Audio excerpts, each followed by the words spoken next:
Well. Dear friends, we're back. It's time. Knights of Eveningstar Season 4. We're here. We're ready to play some Dungeons & Dragons. I'm Mark Hulmes, also known as SherlockHulmes, and I'm joined by 4 amazing people who I've missed very dearly, but we're here to play some Dungeons & Dragons and rule a kingdom is what we're here to do. I'm joined by the wonderful Mica Burton, Jonathan Indovino, aka ShadyPenguinn, Anna Prosser, and Nate Sharp. Oh, my friends, it's so good to see you. It has been far too long since we have played this wonderful game. And so much has happened. We've been all over the world. if only that were true for me. We've been together so much during this global. Mika's having a party. I'm sorry. I'm so sorry. Through time, like coming in and out. Sorry. Secretly at a disco. We've discovered filters. We're all different Zoom people. filters, and this is really pretty, so I'm going to leave it on for the rest. I'm so sorry. I'm focused. That's fine. That's fine. Hello? This is the chaos I miss. This is the kind of D&D that is actually played at tables where people are like, check out this filter I got on my phone. This makes me think that in case anyone is just starting to watch the show in this, our season 4, that we should introduce ourselves, because we always introduce our characters, but we should also introduce like the real person, if that exists. Are you telling me Azara is not a real person? No, I'm not telling you that. Okay. Yeah, let's do that. The other thing I was going to mention as well, if just you've got the cadence going down. I was going to say, welcome everybody. If you are brand new to Knights of Eveningstar, if you're a first-time watcher, I'm going to give you like a overview of the campaign and a little recap as well. You might also notice some little funny comments from our white text friend, who will be dropping in their own little hints of humor along the way. Keep an eye out for them. Who are they? It's a mystery. You'll have to try and figure that out. But no, Anna, that's a great idea. I think we should go around, starting with yourself, and do a little introduction of who we are as players and people, real people in Earth, in the real world. That's where we are, isn't it? Earth. It is. So we've been told. So we've been told. Simulation Earth 101. Yes, that's where we are. I know what I'm using my intro for now. Thank you. Tricks. Hi, I'm Anna Prosser. You may know me mostly from hosting things in the geek and gaming world, but I spend a lot of my time playing Dungeons and Dragons.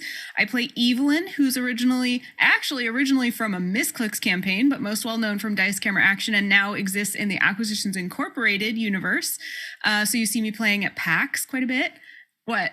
Is Evelyn a planeswalker? She's either that or maybe just a group of clones of the same person. Okay, nice. I like that theory. That's a good theory. We that has been proven a couple Omen. times, so we'll see. It is very Omen. So yeah, I do performing art stuff, and I have a dog named Niski, and Mika also has a dog. Segue. Oh, I was like, I do. You're right. Hi, I'm Mica Burton. You may know me from Overwatch League or Critical Role or my dog whose name is Reenie. That's the most important thing about me. But also I have a horse now, and oh my God.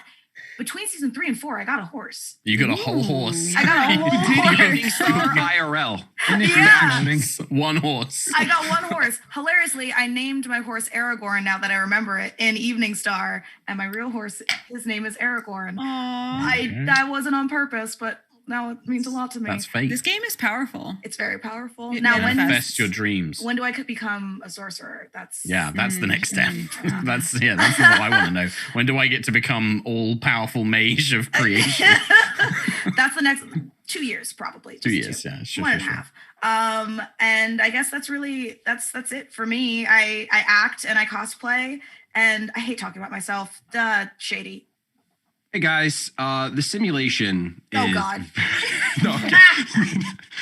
Hi guys, I'm Shady. You may know me. Don't hide the truth. Listen, they're not ready. This is a They're season ready finale for it. discussion. Season finale discussion, I will reveal the simulation. For now, you may have seen me in my giant debuts of miserable at best cover on NateWantsToBattle's channel. It's where most people know me from. Other than that, I've played a couple of video games on Twitch and YouTube. I've also had the pleasure of playing in some fun D&D campaigns here on the channel, including Knights of Eveningstar. And yeah, I've been playing D&D for a couple of years. I am a father of 3. I sleep sometimes. Nate. Hey, I'm Nathan Sharp, also known as Nate Wants to Battle. You might know me as the guy who made those Attack on Titan TikTok songs, and also the guy from the Five Nights at Freddy's musical. Incredible. Incredible. I'm sorry, that was the best intro, I think. You may know me as the Attack on Titan TikTok guy. Or the FNAF musical guy. Or the Yo, FNAF honestly, guy. Nate's that really got me. is actually so good. Yeah, His that's the thing. Wait, no, you may know him as one of the best covers of Death of a Bachelor that I've ever heard my entire life, guy. How about man. that? You might know him as who is that Pokemon? It's Pikachu TikTok. Because that, I did that one too. Wait, No, it's Pikachu. Yeah, not it's the good ending. I Good thought ending. you were Good ending, the the good fairy ending. guy. I was like, Yeah, I'm in the jeez. presence of royalty. Oh, no, Meme I did royalty. the other one. Okay. Amazing. Who are Amazing. you, Mark? Mark, who are you? Oh God, that's a question and a half. Who am I? it's a season finale question too. Don't go That there. is one. Go down that route. I'm Mark Hulmes. I'm Sherlock Hulmes. You may know me as Sherlock Hulmes. I'm the dungeon master for a British D&D show called High Rollers D&D. You may have also seen me on Critical Role, where I played a guest character. I also ran a My Little Pony one shot as well on there. I've appeared in various D&D things here on Wizards of the Coast. I've hosted stuff along with Anna at D&D events and all that sort of stuff. I've started doing a little bit of cosplay myself here and there, a little bit of playing around on Instagram. And yeah, that's kind of my jam as well. But I'm mainly a DM, and that's what I'm known for. I'm the British DM. That's pretty much my whole personality. So I mean British. British. I'm a British DM. You did it once. You gotta carry it. For Gotta keep it up for me, please. and that's it. That's who I am, and that's who we are. And who we are in this particular context is the players and the Dungeon Master for Knights of Eveningstar, which is a campaign set in Cormyr, which is a kind of lesser-known eastern part of the Forgotten Realms, east of the Sword Coast, that you may be familiar with. And it's a land of knights and nobility and all of that kind of good stuff. And our players are all stewards for the land of Eveningstar, which is a small village, and they are charged to help it prosper and grow, and they've gone on many adventures. And now that we've introduced who we are as real people, we're now going to introduce who our characters are. So that you get a full understanding. You have a full realization of this world that we've built. And we're going to go in reverse order, so we're going to start with Nate. You're really British? British. I Huh. thought you were Australian. I thought it was. That's it. No, that's it. I am I thought it Australian was as just well. for flavor. Canadian, Flavor text. everywhere. So I am playing Clive of the Wildmane, a Leonin barbarian of wild magic. I wanted a character that was just the most chaotic thing I could, so I can justify being as stupid as possible in combat. And you And a big lion magic barbarian man with a Scottish accent. Scottish brogue. Perfect. And me now, right? That's my, Yeah, it's my you turn. now. It's I reversed. just jump in. Hi, guys. I'm also not just Shady Daddy Penguin. I am Tarkhal Crownsilver, a wood elf, rogue warlock, once common man, now noble, half brother to my sister over there, which I don't know if that's for the layout, just for Zoom. But yeah, I'm a rogue mostly, but I've dabbled in warlockhood because I'm in love. And you know what? Love makes you do literally Crazy insane things. things. How Like many times have we ignore. told you, don't stick your dick in crazy? And Listen, yet, I here we haven't are. even Episode kissed 1, Willow's song season yet. How 4. dare you use that language about my love? I think I've held her hand once, twice, maybe.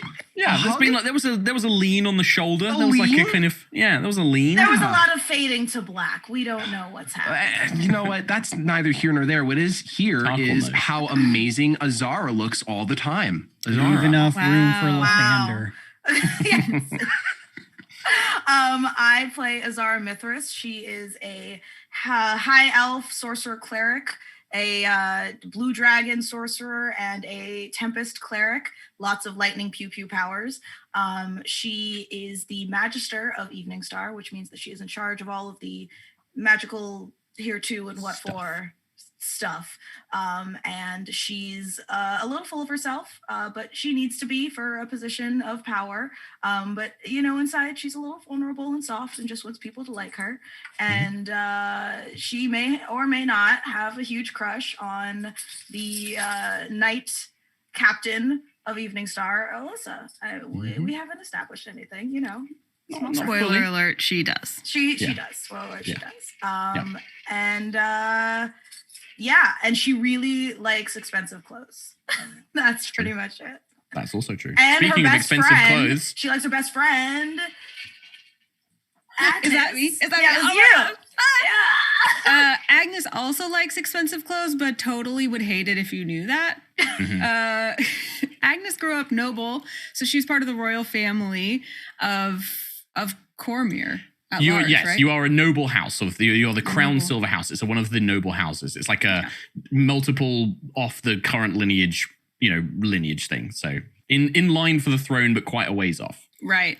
But she thinks that's totally uncool and has spent her teenage through young adult years trying to point out how far above that idea of nobility she is and how she's much more for the common people. So she spent a lot of time out in the forest as a wood elf, hanging out with the fire druids. She's a druid from the Circle of Wildfire.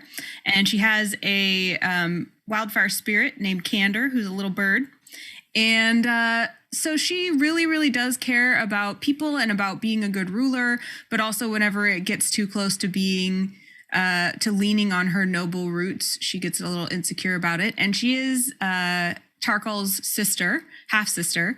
And so she's kind of taken on trying to teach him how to be a ruler, but it gets really confusing as she's riding that knife's edge between like nobility is stupid, but also let me teach you what you need to know to be a noble ruler. So And sometimes enjoying the privilege as well, like without realizing that I think Agnes knows that she's enjoying the privilege of nobility. Absolutely. And yeah, that's our cast. We have quite a wide cast of NPCs that you'll meet.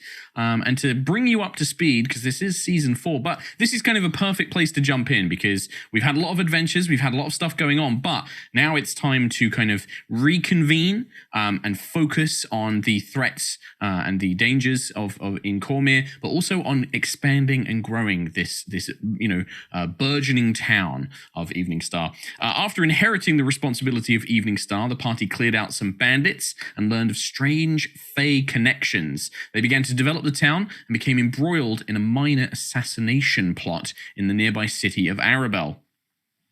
The previous commander of Eveningstar's military pursued some personal foes and ultimately left the party to seek answers and restore his brother's soul. But afterwards, a boisterous Leonin from the Feywild came to appraise the town and the people of Eveningstar as conflicts grew between the planes.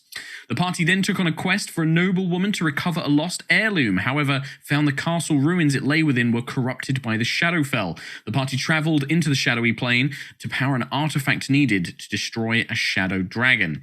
And then following these jaunts into the Shadowfell, the party took a much-deserved rest at an enchanted day spa thanks to a magic book.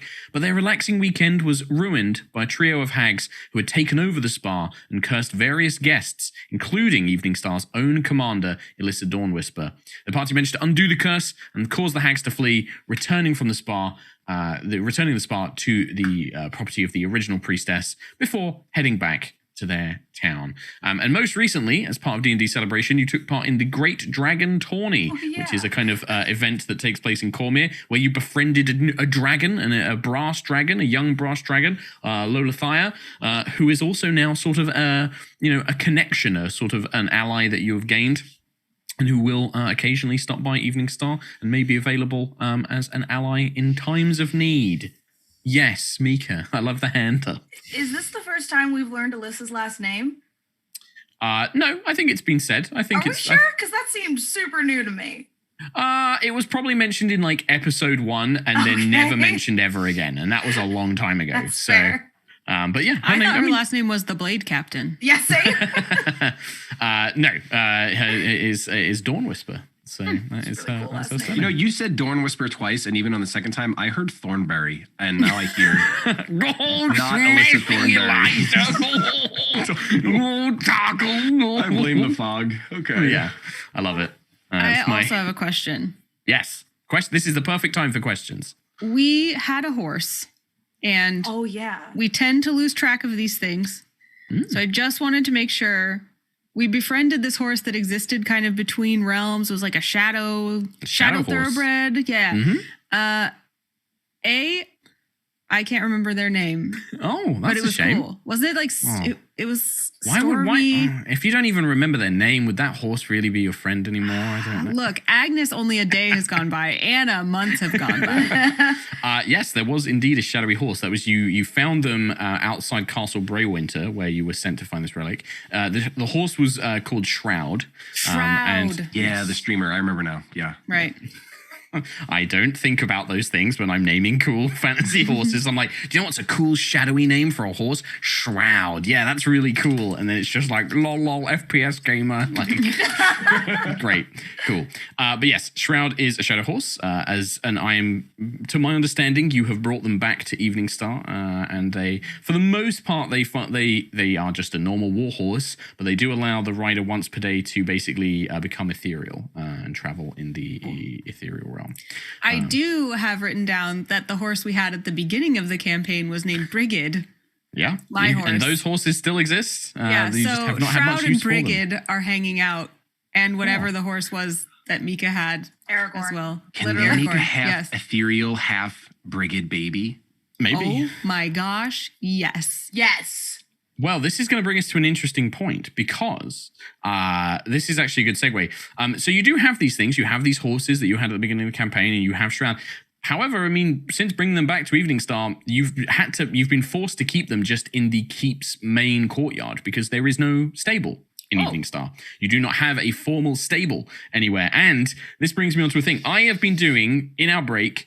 I've been doing some tweaking. I've been doing some work and to kind of represent this focus on the idea of expanding Eveningstar as a kingdom, because you've managed to, secure it as a town, and it is this small little village, small town, but now the ambition of like, well, what do we do with it? How are we going to grow it? What are we going to build this into? And so if you would like to head on over to Roll20, I have made a map which represents Eveningstar as the small town it is currently.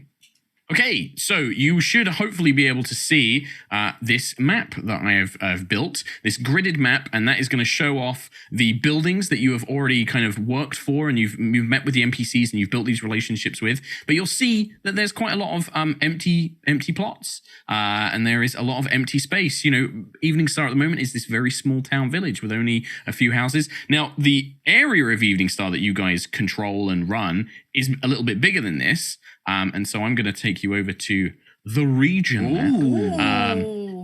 And this is a hex grid, and this is based on the Cormier map in the Forgotten Realms. And you will see in the kind of middle there is a kind of purple border around Eveningstar. And these actually represents the lands that you control, because not everybody in your kingdom lives in the town of Eveningstar. There's farms on the outskirts. There's, small communities and things like that. You also have like the bridge and the keep as well. But this is very, very small, and there is so much potential for you to, as powerful adventurers, to build Eveningstar into something much, much bigger. And so there's a lot of cool mechanics. But to kind of set this in a narrative sense, I thought that maybe sort of a week after you return from the Dragon Tourney, both your Seneschal, Dusk, a purple tiefling with one broken horn, who used to walk with a cane, he doesn't walk with a cane anymore, very well dressed, but still kind of like a common man. As well as Commander Alisa. I've given her a new title of Commander, Acting Commander, to represent that she is currently the person who is running the military of Eveningstar. She is the one leading the patrols, organizing the troops, training them, and stuff like that, because of the departure of Marcel, your former Master of Arms. So Commander Alisa and your Seneschal Dusk basically ask you to join them in your keep for a meeting. And your what are they? Your housekeeper Audrey and Nigel, your butler, have kind of prepared everything, and a table has been cleared. And Dusk and Alisa kind of stand to greet you. Alisa in her full plate armor, her sort of long dark hair spilling around her shoulders.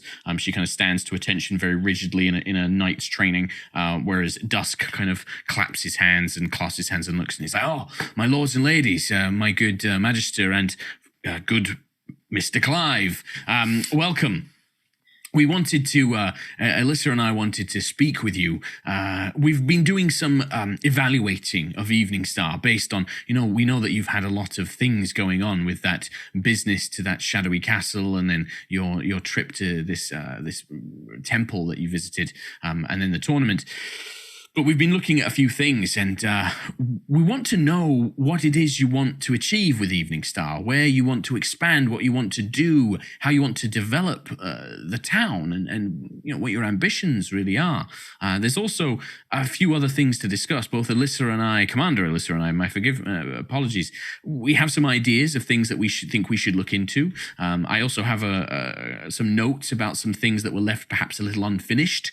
And then there are also a few other matters. There are various positions here in Eveningstar that could still potentially be filled as a council of advisors and things like that.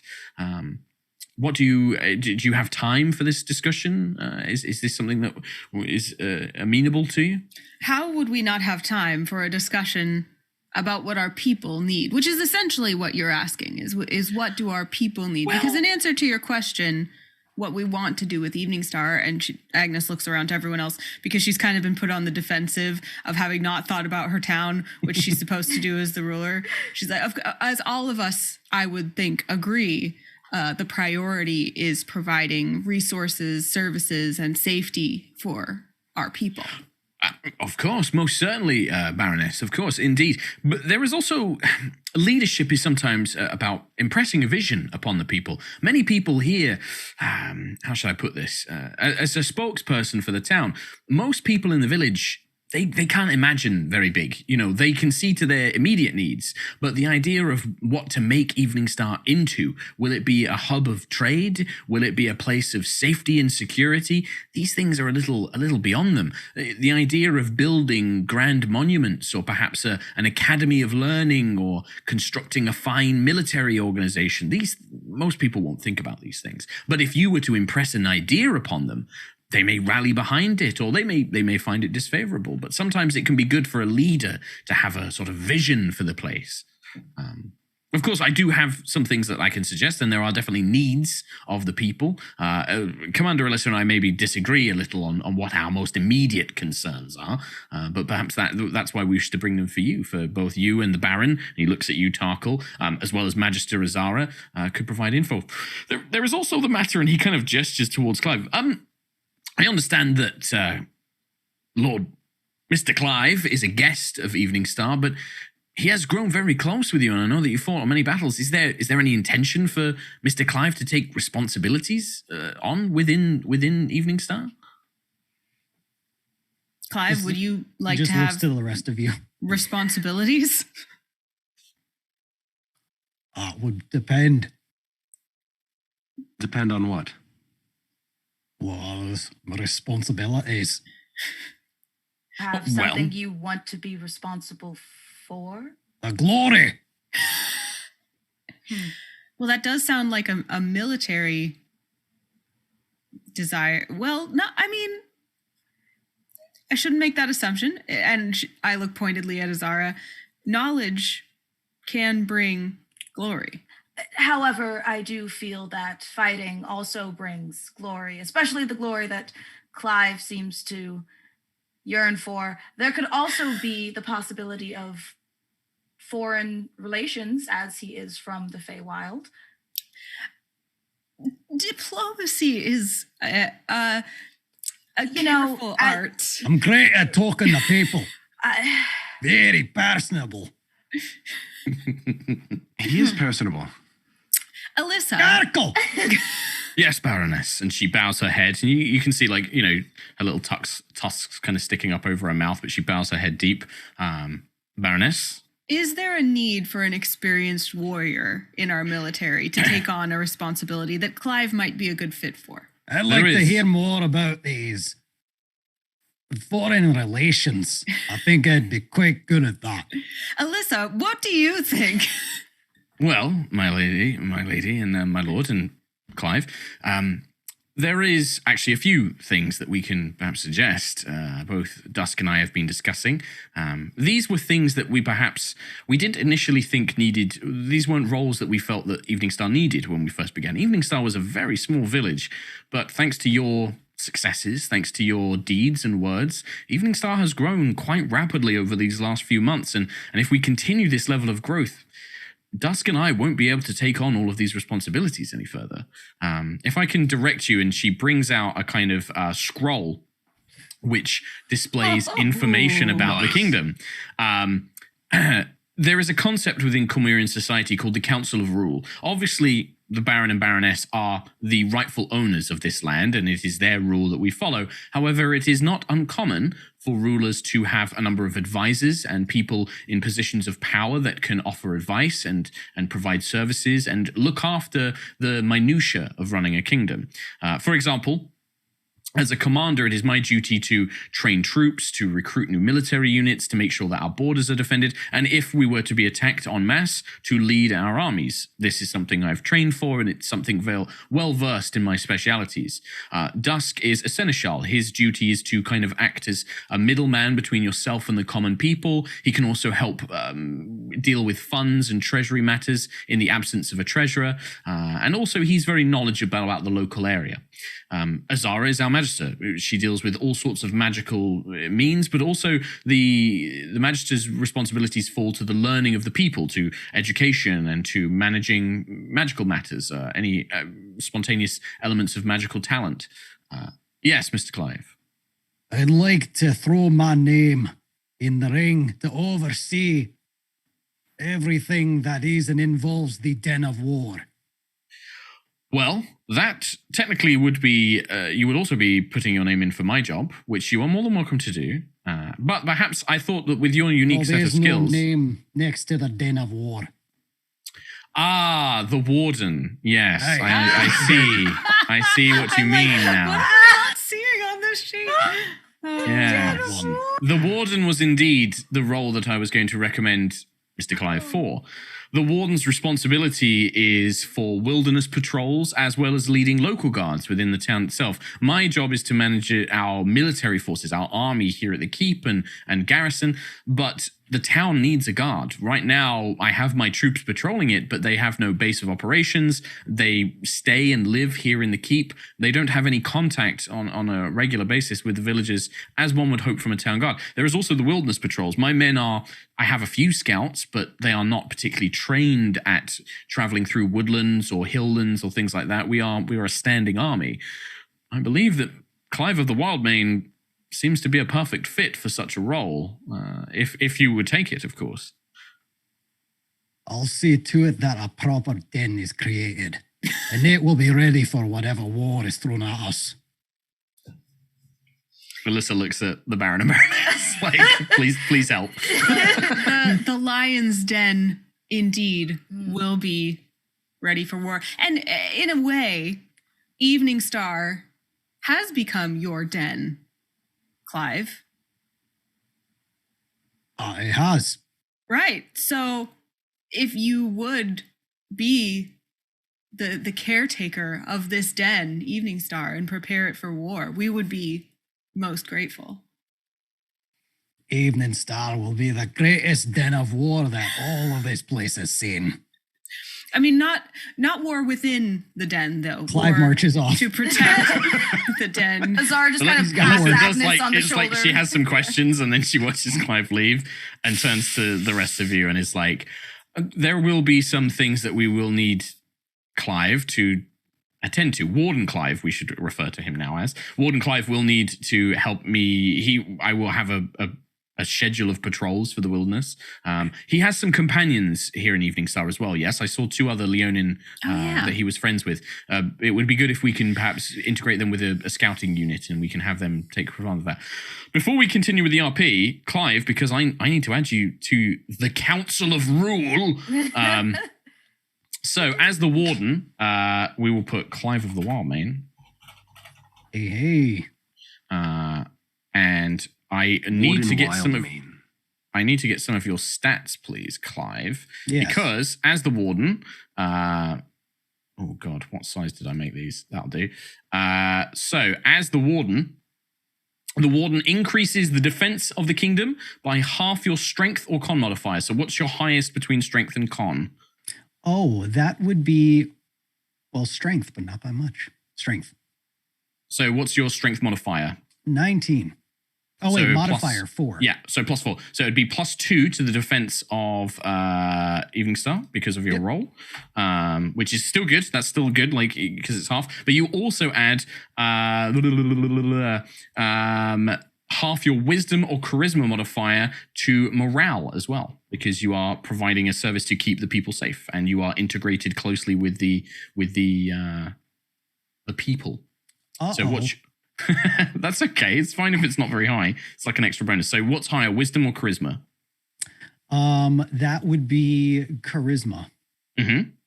And what's the bonus? 1. Oh no. Okay, so it's minimum of 1, so it'll just be 1.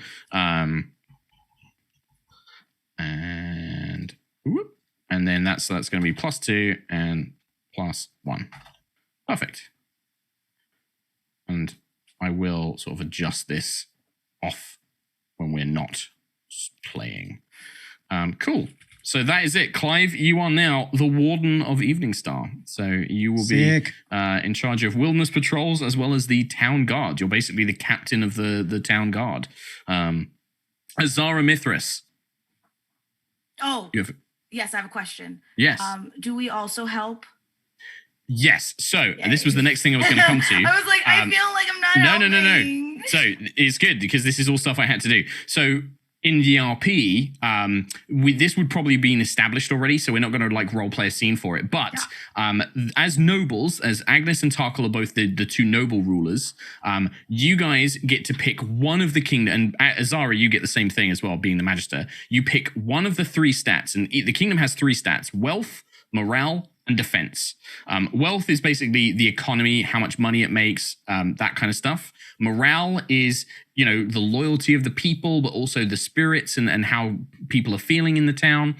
Defense is not necessarily just military power, but it's also stability. So it's things like, making sure there's not criminals misbehaving. It's making sure that like there's not unrest, that there aren't dissenters, but also protecting like the areas around Eveningstar and having a military force as well.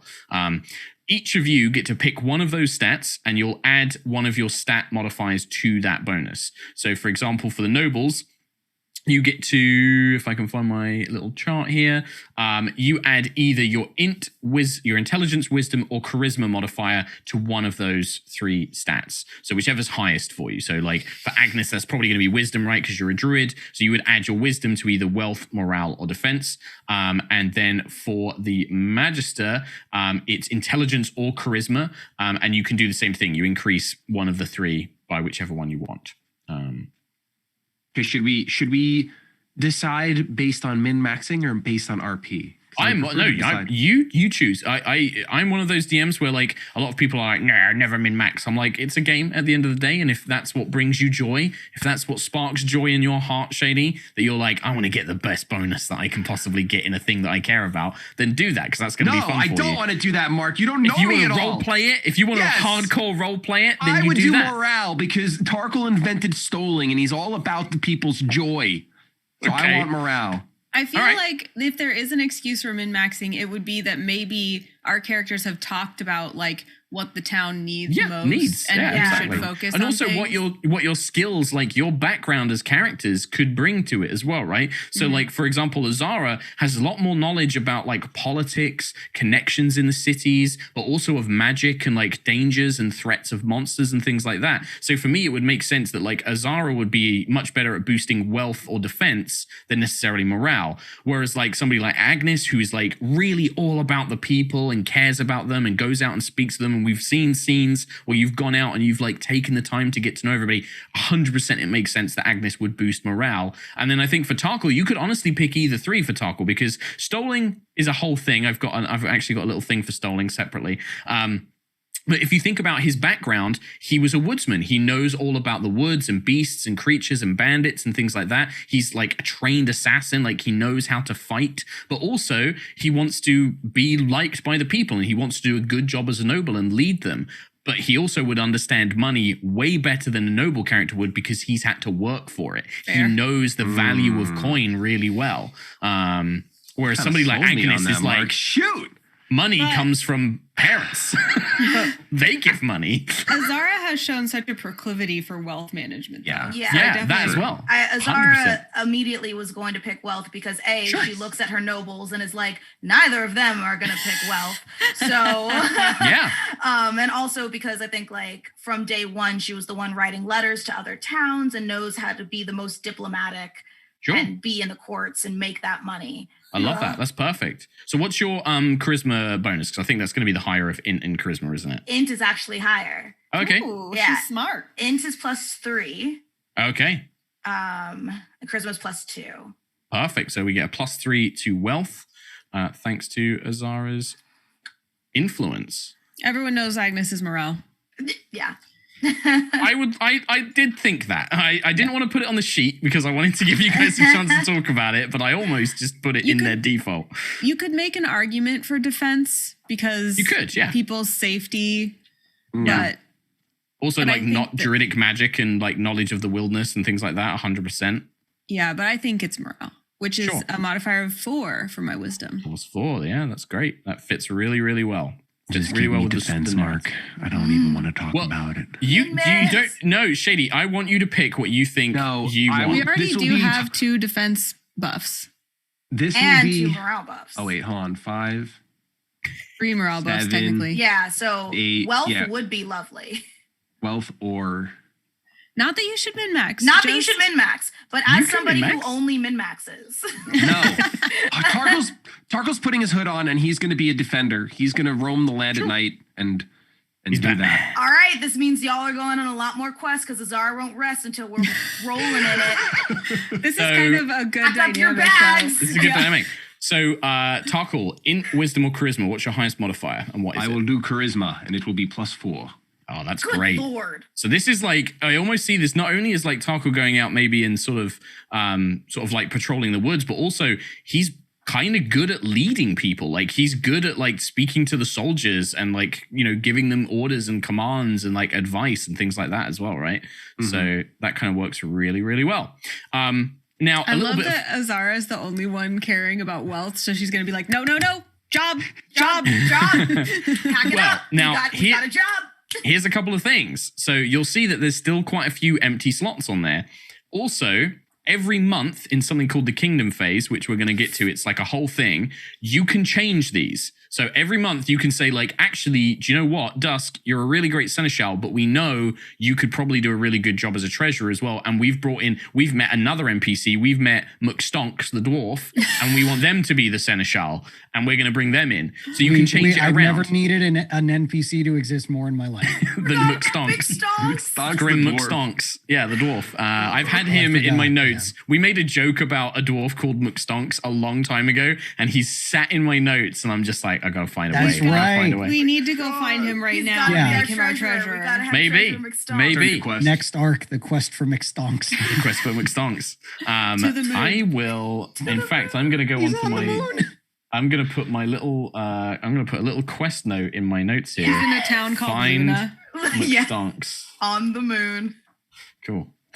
So, and if you look on your kingdom tracker, the Eveningstar kingdom tracker, you currently don't have a diplomat, a spy master, a treasurer, a high priest, and then I've put 2 slots there with other, which is really for you guys. Like, if you're like, do you know what I like? If Shady, you were like, Mark, I want to have a royal assassin. I want to have an assassin that works for me and we can send out to deal with our enemies. I'd be like, that sounds awesome. Let's put them on the sheet and that's going to be their job. And we'll figure out what their bonuses are and stuff like that. So if you guys come up with an idea of like, we want to have a Lord of Stoling and their job is to run Stoling games, like you could have that as a Council of Rule member.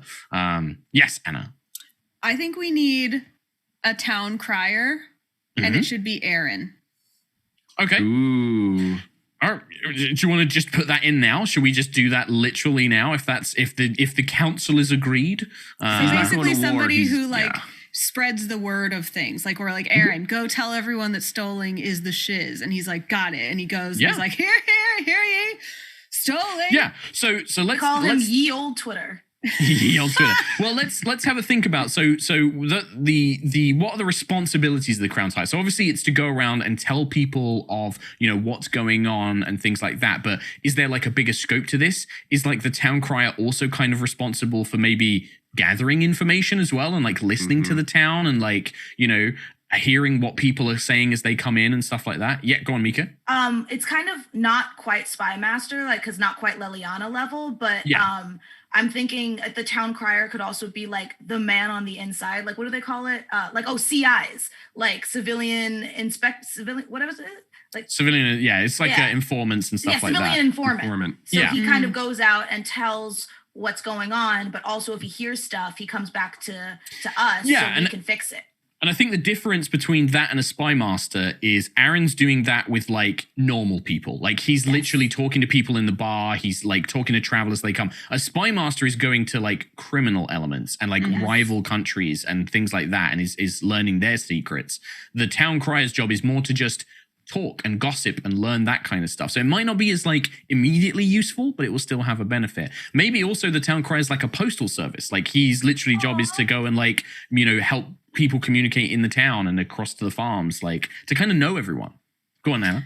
I really like the idea of him being kind of like the town messenger as well, but I'm also thinking that it kind of provides a like suggestion box element too, because people might not feel comfortable coming to us and being like, we want to do this thing in the town, but they might be able to complain to Aaron, who's just like the guy from the town, and be like, the nobles need to do this. And then we can take those suggestions and things. Okay, cool. So yeah, that sounds great. I think this is my view, and you can tell me if you disagree with this. To me, this role sounds like it would be a very small bonus to morale and defense. And the reason I say defense is because if he hears about problems, he then comes and tells you about it. But this isn't going to be a very super influential role. Like, it's like a little extra bonus of like, and Aaron's, he's still a young lad. He's going to go out there and he doesn't have super high stats, but he's kind of got his ear to the ground. And also his presence is just going to be a kind of nice thing. Like he's bringing suggestions to the nobles, like Anna says. And then he's also kind of listening for danger and like, any potential threats and stuff like that. What do you guys think to that? Does that sound Love it. About Here. Yeah, and we can see how he does in that role as a young guy, and maybe he becomes somebody who will be a good spy master, or maybe he keeps training with Clive and he becomes more of a military guy. Who knows? Well, and that's entirely down to you guys. Yeah, for sure. Like, if you guys want to train him, like you could have like Dusk, like you could spend gold and time and say, Dusk, we want you to kind of teach Aaron to like become a spy master. Like we want you to teach him to become a spy. And Dusk could do that. Like that's his former life. That Dusk used to be a Zentrim agent. He used to work for the Zentrim. So what you're saying is we're literally doing Kingsman. It sounds pretty Kingsman to me. Where he's literally our Eggsy, and all of a sudden he's going to start showing up in like suits, and he's going to be some terrifying underground spy master. Eventually. Yeah, I'm going to miss innocent, gossipy little Aaron. But Eggsy's still innocent but you don't sometimes. Have to. He doesn't have to do that. You could just be like, maybe Aaron finds religion. Maybe like Azara teaches him about Adri Fainra, and he's like, I love this, and he wants to become a priest. This is the thing, right? These NPCs can change depending on your interactions with them. That's very true. Cool. I love that. I love that we can put Aaron into that kind of slot. If we need a treasurer, what about that Leonin that came with Clive that was very fancy? You can certainly ask them to. Yeah, absolutely. But I want to hold out for McStonks. Oh, so, right, yeah. We're still waiting to meet the legendary McStonks we've heard so much about.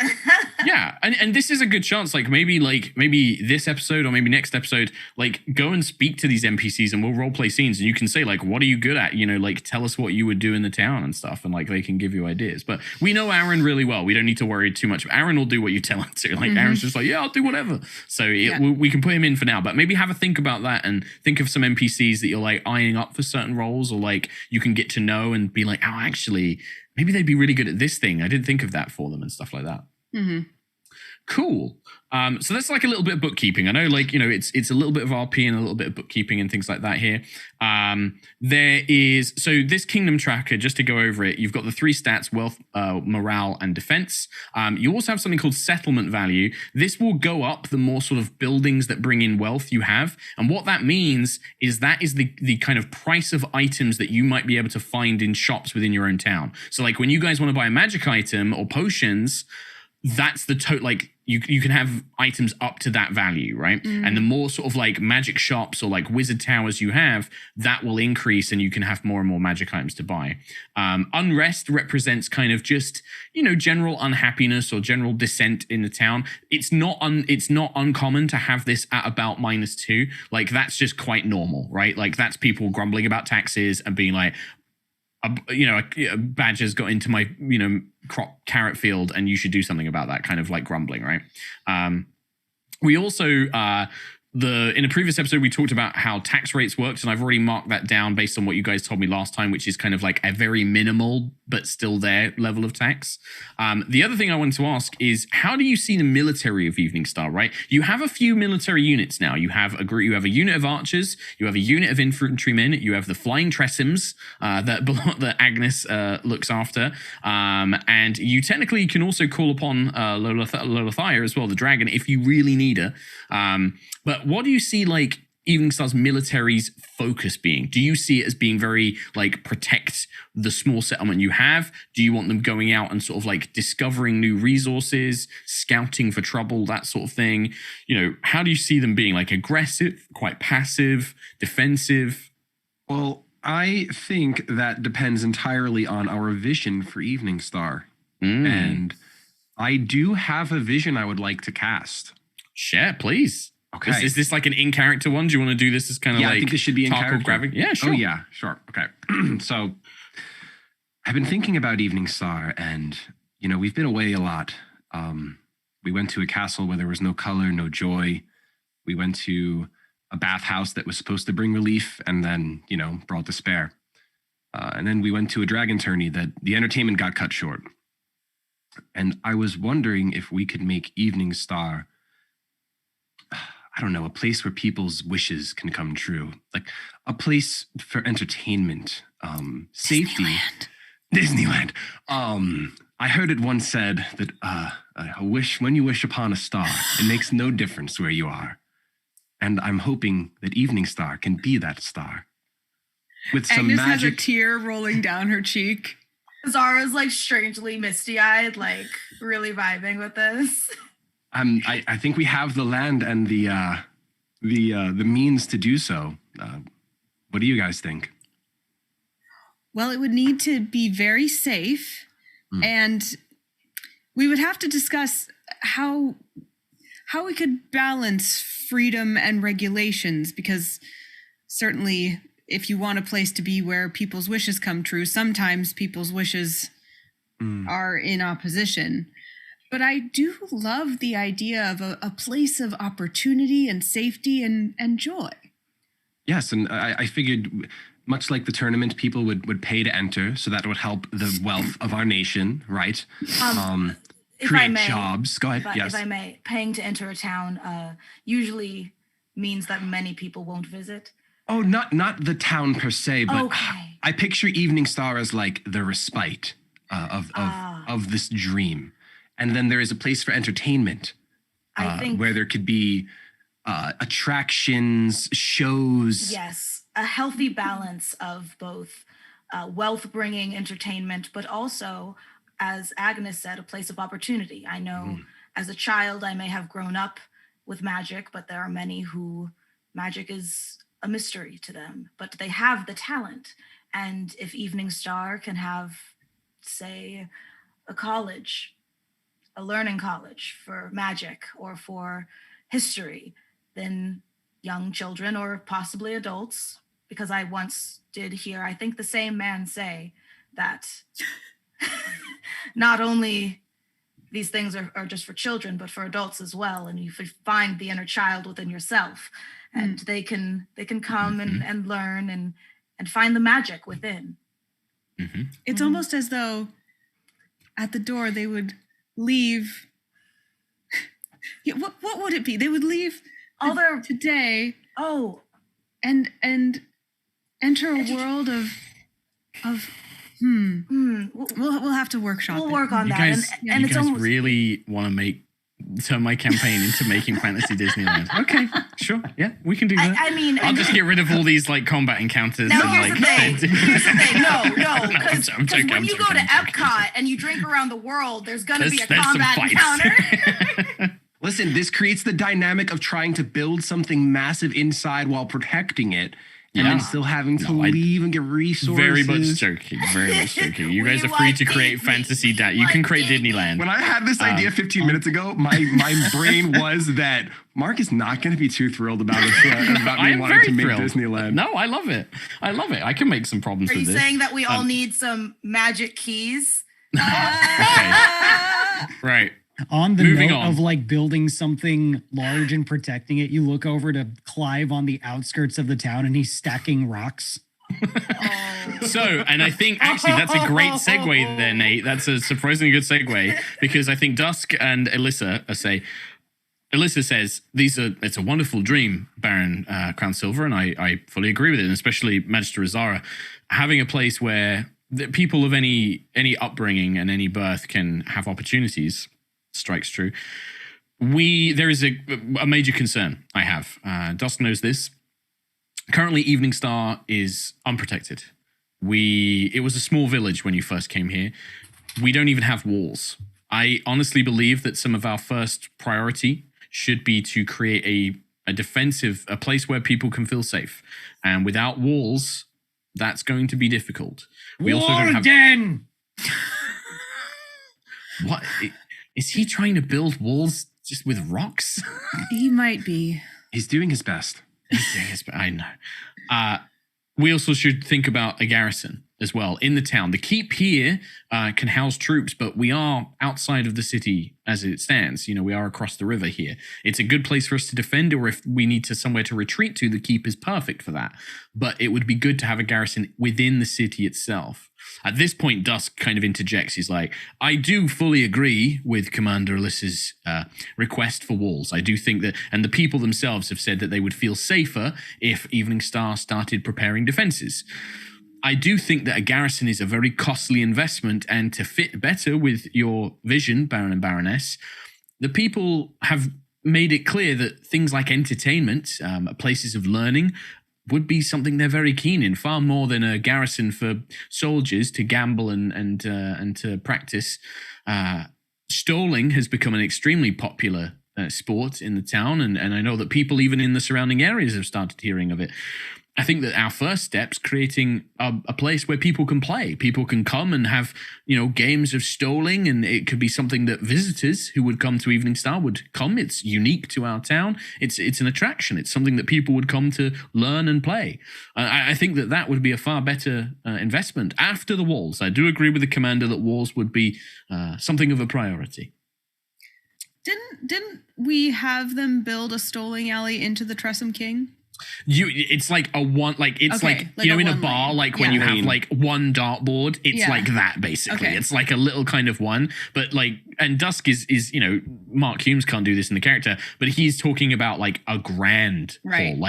This is like a multiplex with pins. bowling, like a 20-lane bowling alley kind of like deal with like a restaurant and everything attached to it, like a real attraction. And just not to get too meta with it, because I know we enjoy the role-playing, but if you go on Roll20, under handouts, you're actually going to find a bunch of stuff in there, and one of them is building costs and bonuses. And in there is a massive list. You don't need to read through it all now, but definitely in between games. It's on Roll20. If you go to the little newspaper icon at the top of the right-hand side, where the dice bar is. I see newspaper. Little newspaper, and then handouts. Whoa. And I'm going to come to the other thing in there in a second as well. Where's the Ferris wheel? There is no Ferris wheel, but we could make that a monument, perhaps, as a small Ferris wheel. There's a lot of reskinning we can do of like, I want to build a shrine, but it's actually a popcorn stand. We can go that way to turn this really into Roller Coaster Tycoon. But yeah, there's a big list of stuff. You don't have to look through it now. Definitely have a look through it maybe between the games. Think about things you want to do. But there's I will tell you that things like walls for the town, they're quite pricey, but they will provide pretty big defensive benefits. And without them, if anybody attacks Eveningstar, it's going to be pretty bad. So things like that. So have a look through that kind of stuff. The other thing I want to mention, and this is something Dusk and Alise bring up, and Dusk will probably mention, there is also a few outstanding matters, one of which I believe has quite a hefty pay for the town's treasury. You left a number of matters unresolved before you went away. There was the Lady Vanifer's request, what sent you to that shadowy castle in the first place. The noble Lady Vanifer was the one who provided the job for that. There is also the floating tower that Commander Alice's scouts discovered in the northern mountains, and a silver mine that our stonemason Dagmar found north of the town as well. These things are all quite, they may not be easily accomplishable, but they are things that we should perhaps look into dealing with. And if you go, again, in that same handouts thing, I can pop them up on the screen for you. I've given you quests, actual like little quests with text, and some of the rewards you know, some of them might have hidden rewards that you don't know. One thing I've done with this is to kind of make the leveling up a bit more transparent for you guys, so you guys know how you can reach a new level. Rather than doing XP or milestones, what I've done is whenever you complete these objectives, like these quests or kingdom goals, which we're going to get into in a minute, you'll gain a quarter of a level advancement. If you get 4 level advancements, you level up. So you guys know that like when we complete 4 of these things, we're going to get to level up, right? You guys know that. And you can plan that, and so you can work towards completing those things. And then if you know how much a quest is going to pay you, it will be, say, on here. There might also be some hidden rewards and stuff like that. Alongside these actual quests that I've put down, I've come up with kingdom quests. And in this case, Alise and Dusk are going to offer you 2. I'm going to edit these so you guys can see them. Show that to players. And which one's that? This is like a real, This is really awesome. This is like a game. Yeah. Well, some people don't like it when you gamify D&D too much, but at the end of the day, it is a game, and I think that sometimes this helps things out. So these 2 quests, the Kingdom Quest, you have fortified defenses, and the objective is to complete stone walls around the entire town and build a garrison. And I'll give you a quarter level advancement as well as an elite military unit to join your army as well, if you complete that. The other one, which I have a feeling I know is the one you're going to pick to work on. These don't go away. These will sit here until you decide to complete them, by the way. The other one is the first annual Stoling tournament. And Dusk is proposing that you build a Stoling Hall, which will count as a theatre, and you hold a festival, which will become an annual cost to your kingdom, but it will repeat every year, and it will be a celebration of the wonderful sport of Stoling. And these things, by the way, are not just like, stat stuff. We will roleplay stuff out as well. Like, this isn't like, there might be complications when the city wall's being built. You might need to go and like speak to NPCs in cities to, get the materials you need. Or in the Stoling tournament case, we will actually play a Stoling tournament. I will write Stoling rules and we will play a Stoling tournament in Eveningstar. Maybe. Yes, Mica Burton, you are muted. Yes, I am.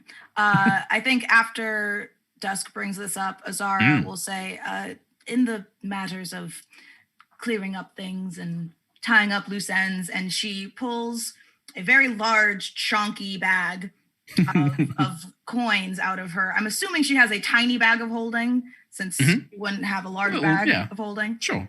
It's like this comically knapsack. large bag. And inside of it, it has 17,000 gold and 5,000 silver. Hi.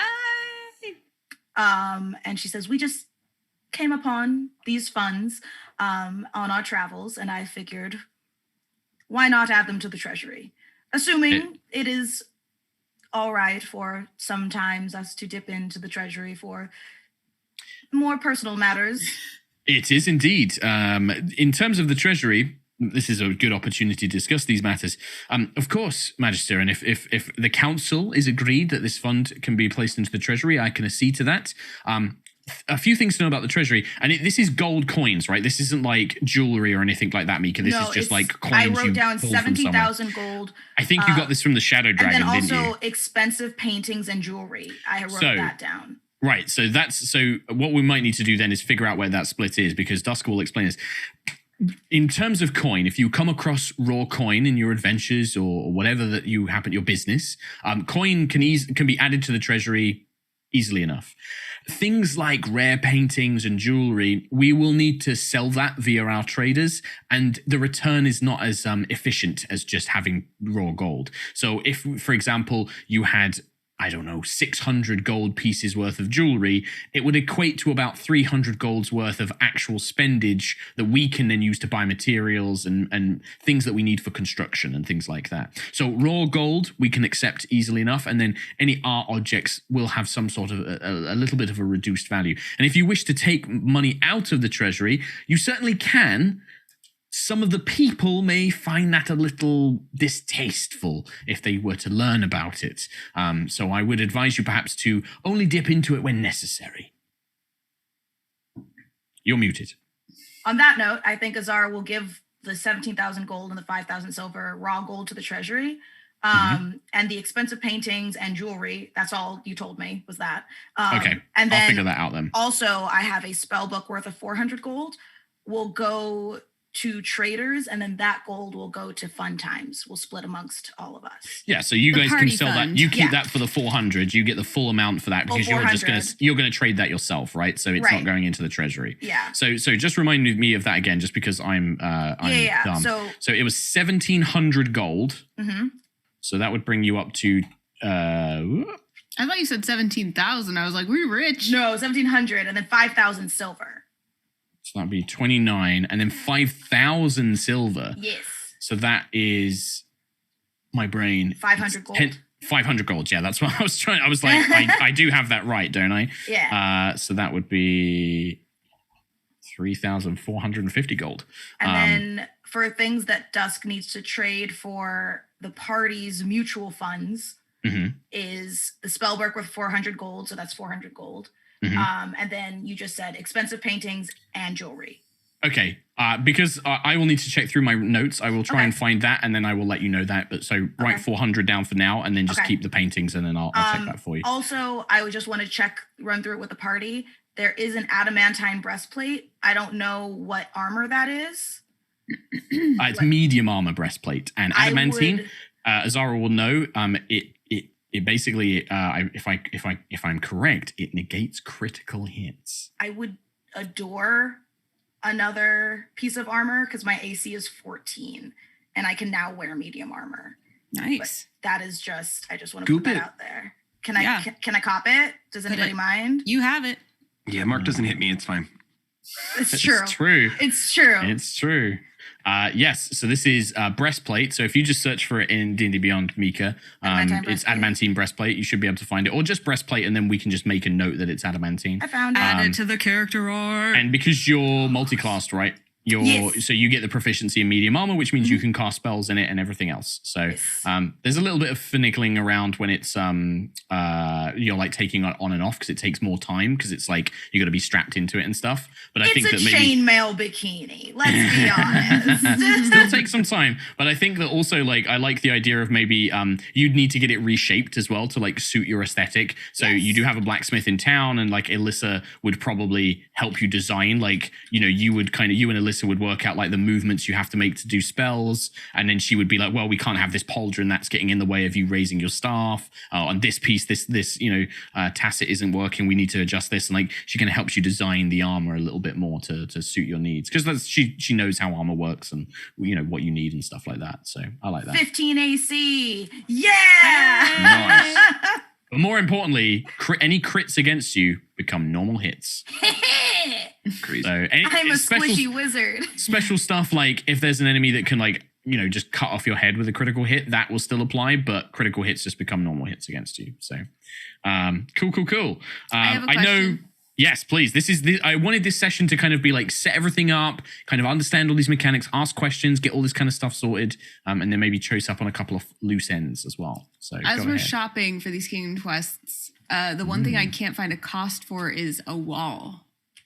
I probably did not fully copy paste it in. This is like where I've been working on this, and I've like probably not actually written the walls cost. We I have see Watchtower. Stonewall. I see Stonewall. Oh, maybe it was just it's that I missed it. palisade. So yes, that's it. This is where I've got it. So there's something called wooden palisade walls. So the way that these walls would have to work is like rather than just going straight into stone, you have to basically build a framework, which is like a wooden palisade wall, and then you would upgrade it to stone walls. So wooden palisade walls cost you 400 GP for each quarter. So you would need 4 quarters to full, a full wall around the town. That will boost your defense by 1, and it will also reduce your unrest by 1 because it stops, people just coming in and out of the city. You can then, once you've got the palisade wall, you can spend 400 gold per quarter to upgrade it to stone walls, but then it becomes defense +3 and your unrest is -3. So it's a significant upgrade by getting the stone walls, but it will cost a lot of gold because, you don't. Now, one thing I forgot to mention is that because you have a stonemason, you actually rescue Dagmar Ironized and you set up a quarry, those stone walls would actually be reduced in price. So those will actually go down to, I believe, 300 gold, because I think it reduces any kind of like building that requires stone by 100 gold per building cost. So the stone walls will only cost you 300 gold to do the upgrade, but the wooden walls you still have to do, unless you were to go and claim a lumber yard or like make a claim some of the wood and stuff like that. That might reduce the cost down for that as well. Is that on the buildings costs and bonuses sheet and I just missed it somewhere? The wooden palisade wall, it might be missed off because I might have like not copy it's right pasted there. it. It's right under It is on. Cathedral. Yeah, under Cathedral. Yeah, Above wooden palisade Craftsman. wall. Oh, okay. And then stone Gotcha. walls. Sorry, I did. Gotcha. Everything's alphabetical except walls, which is completely got on me, my Mark. end. I'm You sorry. got So yeah, and if we jump back actually to the settlement map here. So the walls would basically go like the 4 quarters would be the edges of the big square. So you've got the individual little squares, and those are like little districts, and the dirt paths in between them are like your streets. So if you want to kind of start naming streets when you start filling up buildings, like you guys can write on this. So if you want to like put little notes about like, oh, I'd like my temple to go in this box when I eventually buy it, I'm going to just draw a little mark on here so that Mark knows to upgrade it and put a temple there. Or like if you want to name a street, you can absolutely do that, right? So all little things you can do. Just as a note, party, that means that what Azara just gave the Treasury could cover the wooden palisade walls totally and still have 100 left over. Yes. I say we build them. We need walls. It does seem like the priority. Agreed. Well, if I remember correctly as well, if you deliver that whatever heirloom you were sent to find to Lady Vanifer, I believe she promised you 4,000 gold as well. That would immediately replenish our funds. But we also wanted to cleanse Lady Vanifer just in case before handing over said lantern. I would have no knowledge of these things, Magister, but if you think that is necessary, obviously I defer to your expertise. I have a note here of Lady Vanifer will pay 4,000 gold if they recover an heirloom. Which we will be sure to recover once making excellent. sure the evil has been cleansed Of from course. the throne. Of course. Yes. But yes, do keep these things in mind. And things like that silver mine that Dagmar found, that could provide sort of ongoing wealth for Eveningstar. But also places like this floating tower that you discovered. Or perhaps there might even be more ruins in the Kingswood or out in the hills. Anything you can find there will obviously be very valuable to Eveningstar in raw coinage. Or if you can secure it in any other ways. There's always people looking for assistance or people that perform duties in Arabelle. It's a much bigger city. There might be opportunities for coin or business deals, perhaps. Something to consider. Does any of the council, and I think, we will make sure that Clive, you have at least been brought in sort of like periodically between your building of the rocks Stacking rocks. to keep you updated, because I don't want you to just be like, I'm not there. It's like mid-conversation. He's like, what kind of den's made of wood? It's always stone. Well, we have to set the wood to be a guide for the stone. It's just the frame, and the stone will follow the frame. Clive looks at it, pretends to understand. Okay, so, right. Do you agree? We'll put a hold on the stone. And once the wood's up, reinforce with the stone and complete this den. Then it will be ready for war. It was your idea to put up the wall, so well done. First job as what's warden a of den the without warden. walls? I couldn't agree more. Clive, speaking of dens and war and walls, your two companions that you came here with, have you seen them lately? Oh, they're full-grown Leonin with agency. They're allowed to do what they want. True, but as you are now the warden of Eveningstar, I thought it might be beneficial if possibly they helped train the scouts. They don't know as much of the wilderness as you Leonin do. I'll search the den. And I'll go into town. Yeah, and Clive, like you don't have to go very far. You have two companions. You have Baragon and Erez. Erez is waiting outside the keep. Like, as soon as you come out of the main Eveningstar keep, Erez is there. She does not just go wandering like Baragon done. You can easily find Baragon. He's in the tavern getting pissed with all of the locals, and that's what Baragon does. He has made friends with everybody in town already. Like, everybody loves him. It's not hard to find him. You just go to where there's loud shouts of like drink, drink, or like Baragon. You find him instantly. Erez is immediately on you, and she just comes up to you. It's like, Pride Leader, is there something you need? Is there something going on? Aye. We need you and Baragon. Well, I'm here. I'm happy to serve the Pride. What do you need of me? Well, all of us should be present for this. Do you know the whereabouts of our friend? Yes, he's in the tavern with some companion or many companions. You know what he's like. He is. It is not behavior I condone, Pride Leader. You know that I find his lack of vigilance rather distasteful, but if you want me to fetch him, I will fetch him gladly. I'll go over myself, give him a talking to about all this. Very well. Shall I wait here with these fleshy ones in the keep? If you want to call them that, then sure. I find it very peculiar. They have no fur. They have no mane. Like, their manes are small and strangely colored. They're very odd creatures. Inconsistent all over the face. It's Makes strange. no sense. It's very odd. Very How odd. are they not cold all the time? Beats me. Just shakes her head. Well, I will continue my watch.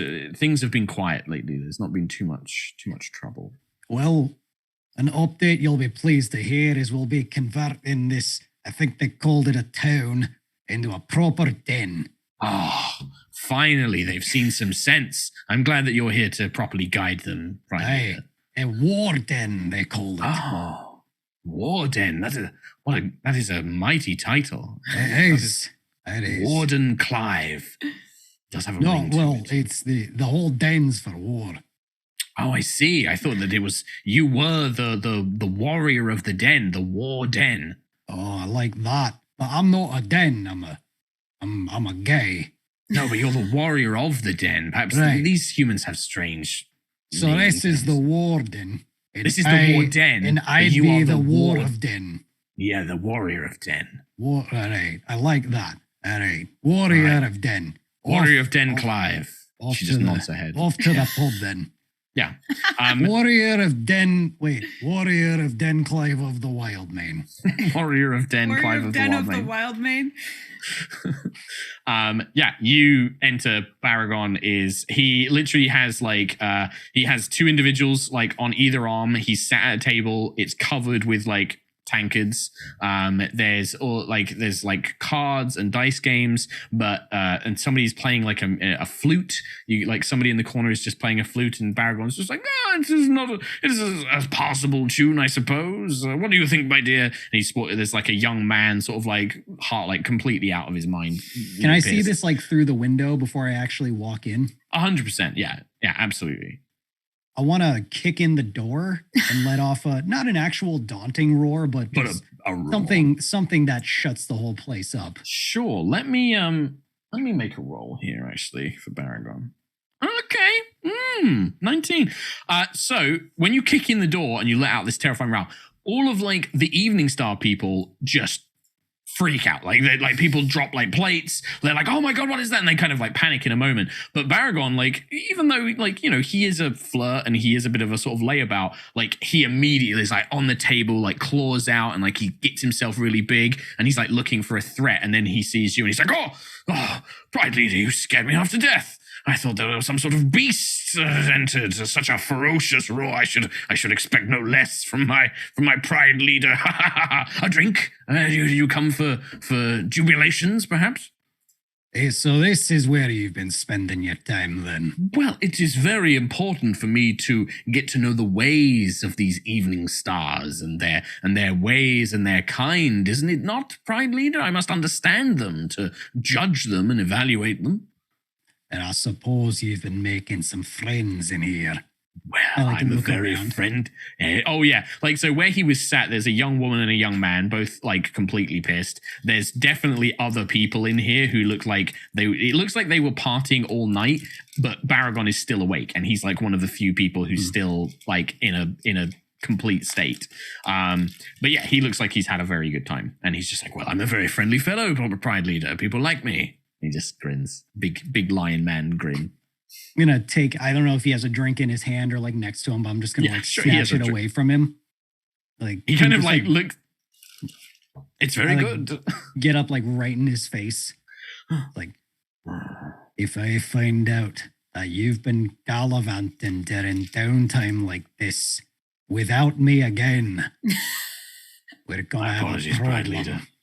My apologies, Pride Leader. We did get a bit carried away. You've been so busy with those the ones up in the keep. We just got a bit carried away. But next time I will make sure to come and fetch you. I promise. I'm gonna chug the rest of his drink and slam it down. Be like, that's enough business talk. Ah, yes. Let's Kira, drinks for me and my Pride Leader. And you can see Kira, who's like, she looks so tired. She's like, Please leave and let me sleep. Please. Can you, Mr. Clive, can you have one and then take him? Please take him. He's been here for like 3 days. Under one condition. Anything. Do you have to-go cups? She pulls 2 clay pitchers, like big clay tankards. She fills them with whatever you want and says, keep them. Just go. You will hear back from your newly appointed warden of the warden of Eveningstar, Clyve of the Wildmane. Now walk out.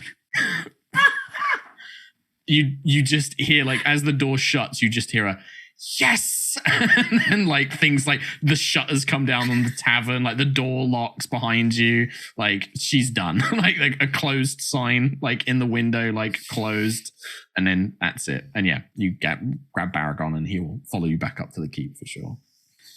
So I come back with them, and now I have a like you have a drink, a big like sippy barrel.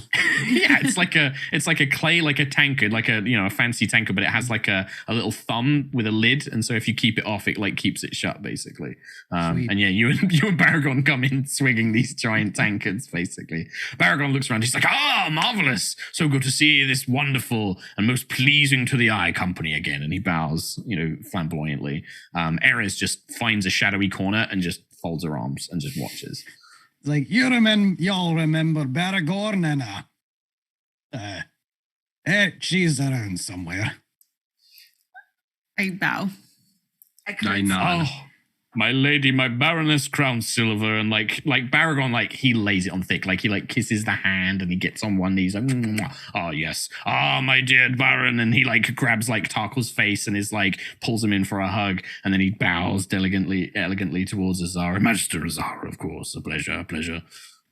Agnes like just allows it and kind of just looks like, oh, stop. Oh, you please me, your radiant beauty, Baroness Crownsilver. How could I stand to be in this intense it is blinding to me. Aragon, professionalism. Oh, just my apologies, Clive, pridely apologies. I've just gotten a promotion. They've appointed me warrior of this den of war. Oh, a warrior of the den of war. A den war. Very impressive. Yes. Den war.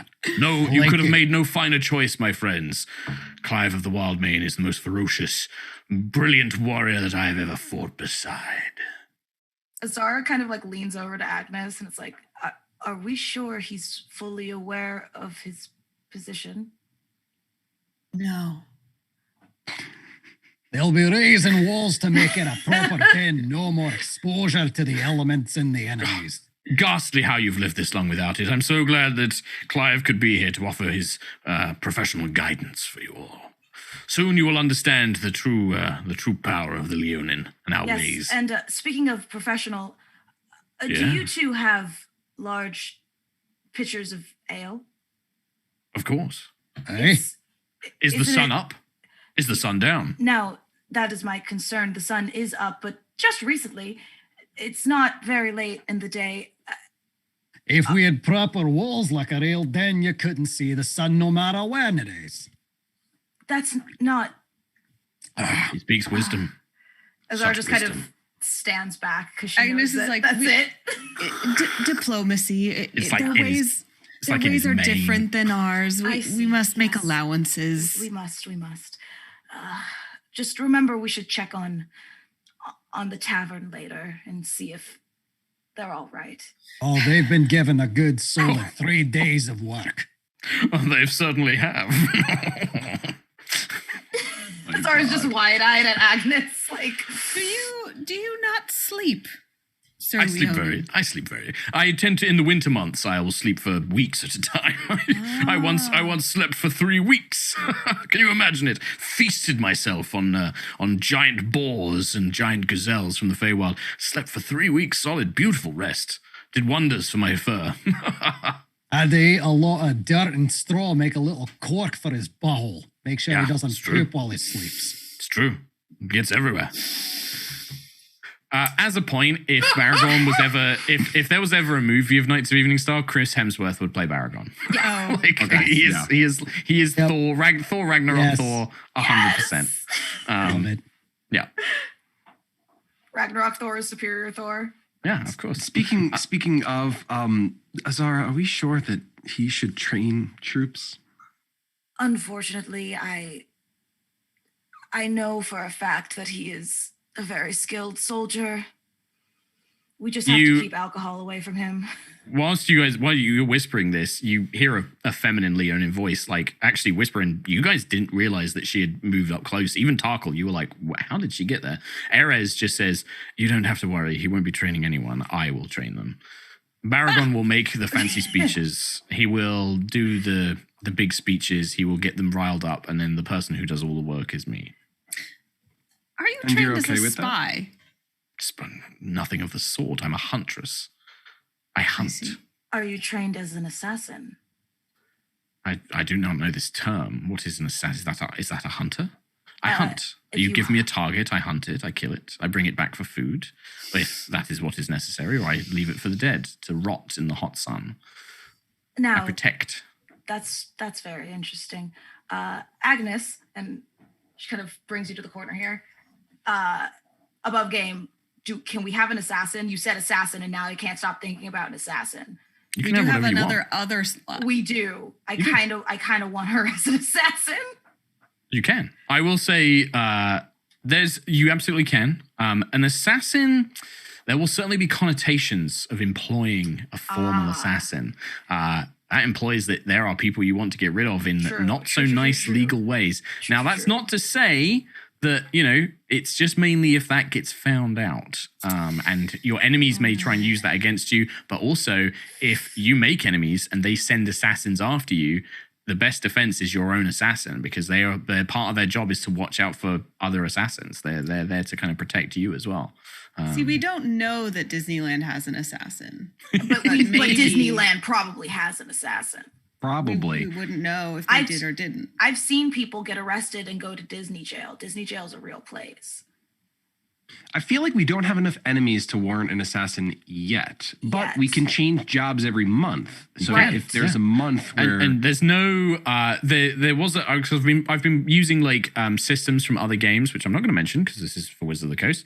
But I've been using systems from that, and there was like a penalty system to not having certain roles, and I kind of got rid of that because I don't like the idea of that. It's like these should be optional things that are cool. Like when you meet a cool NPC like McStonks, and you're like, we've got to have this guy as our treasurer. He's awesome. I want to talk to him all the time and do cool stuff with him. That's what that should be, right? Like, so yeah, you can just, when you need Erez to be an official assassin, you can bring her on. There will be a cost. Like there will probably be like, like the town crier for Aaron. There's not really a cost for that. There's not really a cost for a treasure. An assassin will require money, not for herself, but Erez will need it to like, I need to bribe people. I need to pay people off. Like, you need to give me money so I can do my job. So there'll be that kind of stuff that goes on with it. You can also just like make more enemies. So yeah, and so we have need for an assassin. Hire the assassin, get the enemies. Assassin now, enemies later. So true. Yeah, exactly. So true. Justify the cost. Justify the cost. Erez was saying that she was going to help with training the military with our warrior of the den. So maybe that's where she's best used anyway. Right, yeah. My assumption is that if Clive is the warden, like he will be helping to organize like the patrols and defense, and then Baragon and Erez will they will start the process of recruiting a unit of scouts that will be a military unit for you. And military units are not just going to be useful for like if you guys get attacked. Like I want to do more of that mass combat stuff that we kind of did with Marcel a while ago. But I also military units are going to be the way that you claim new territory. So like when you're exploring the wilderness and you want to take like a grid square on the region map of like a forest, or you want to go get that silver mine, you'll need to send your units to go and do that for you. You need to send a unit to go and clear that tile of like goblins or beasts or wolves or whatever's there, and then they come back and say it's safe now, we own that land and we've cleared it out, basically. So more units will be a good thing. Like having more units, really good for like expanding your territory and stuff. So sweet. Cool.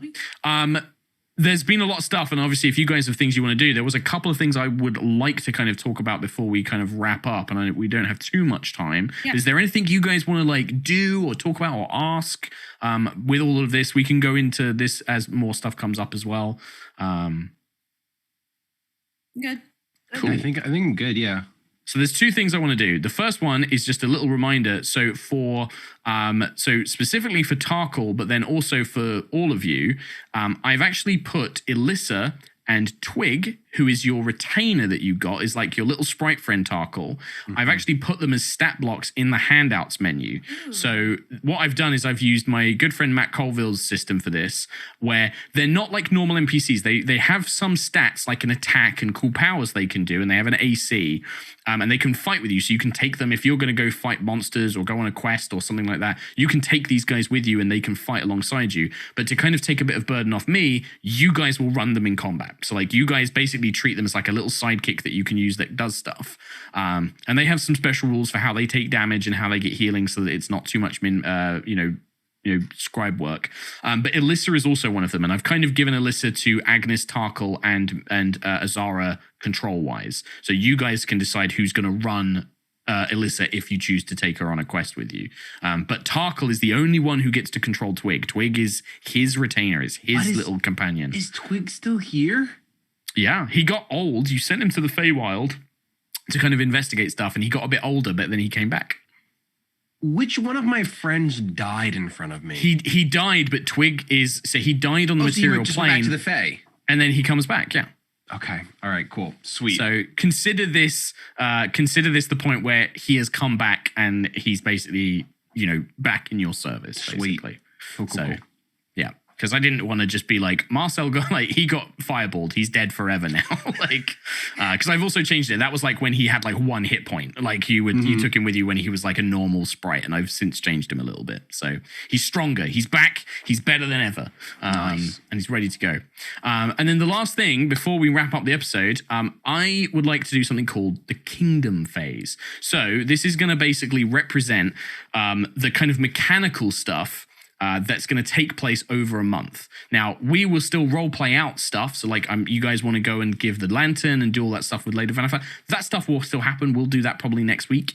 But the stuff that we're going to do now is going to be like seeing if there's a random event, seeing how much money you guys make, any buildings you want to build. So you said that you wanted to build the walls. That's part of the Kingdom phase, is you do these buildings and stuff. And we'll go through this like every time we do it. And it's basically whenever you want to have one, like whenever you want to advance time by a month, we'll do a Kingdom phase, basically. And it does involve some... In fact, actually, no. Let's not do that, because I need to figure out the rest of the stuff for this system. I need to add all your bonuses up. So we won't do that this week. We'll do that probably next week. Because I need to calculate all these things, because I've got like all your buildings and like the council members. I've got to add all your bonuses and stuff like that and see what your total stats are. So we could continue the discussion of kind of like what's important to build next. Absolutely. So we have a guiding. If you can give me that information, that is a huge help, because then I can start putting that stuff like on my notes page and stuff. Mica as well. What's up? I have a note in my inventory that just says hag arm. Yep. Mm-hmm, Yep. Mm-hmm, mm-hmm. I mean, I don't know if I can add any more context to that. Yeah, I think, now, hear me out. I think when we were at the spa, Mm-hmm. The Temple of the Restful Lily. The Restful Lily, and we killed or disposed of, or the hags fled. You cut the arm off one hag, Yes. I think, and they fled. Yes. The 2 living hags fled. You killed one, Right. and 2 of them got away somehow. One without an arm. Does that do anything? It's an arm. It's the arm of a hag. Then why did I keep it in my inventory? I'm going to keep it for now, just in cases, but I just wanted to let everybody know. The question of why did D&D player keep random obscure item in their inventory is a mystery we will never know. That's so true. Well, I hag think arm's just going to stay there. There could I love be a market for like hag nail jewelry or something. Or maybe for like those gothy types. You're right. hag flesh could be like a spell component for like a cool I could thing. give it to Hulda, see if we can make a wicked ass brew out of hag Maybe. flesh. Maybe. They probably could. Yeah, They probably could. Real I make no promises that they will make something useful from it. Well, it'll just stay in the bag of holding for now, and you Sure. know, I'm sure the moment will come where the hag arm will be necessary. Sure. Okay, Mark, I have a question. Yes. What is the current state of Eveningstar's crime rate?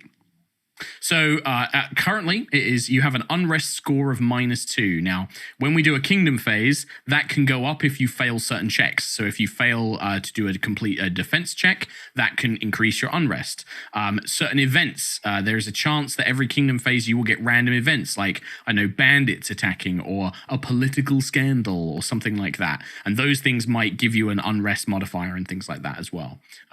So, but right now it's very minor. We're talking about like common cop purses. We're talking about a bit of smuggling, people kind of complaining about the taxes, that sort of stuff. So minus is bad. Yes. So that unrest of -2, that will be a -2 to any check for your wealth, morale, or defense that you have to make. So that's like a permanent -2 that will apply to all of your skill checks. Now, you're going to have pretty high bonuses because once I've added all this stuff up, you're probably going to be rolling with like +10, +12 to these stats. So that will drop it down by 2 points. But that could make the difference between like making 200 gold or, you know, succeeding at another check or like earning loyalty of some, you know, visitors and stuff like that. So it's good to try and limit it as much as possible. All right, now I have another question. I knew that Shady would like just dig into like all of this stuff. I love it. Can a watchtower be built on a wooden wall? I think I put this in the watchtower bit. I'm not sure. Yeah, can be placed on corners of walls instead of a settlement space. Yeah. So in the 4 corners of the walls, you can place a watchtower in those points. And they don't. It doesn't have to be stone wall yet, right? Like, say we want to wait. No, on you the can stone you can wall. have a wooden watchtower. You can have a watchtower and a wooden palisade wall. Yes. Okay, guys, just so we're aware, and we could do, I guess, 4 towers, right? Because it's only on the corners. Yep. towers are going to be a much bigger defense increase. The plan of attack should be wooden walls, then towers.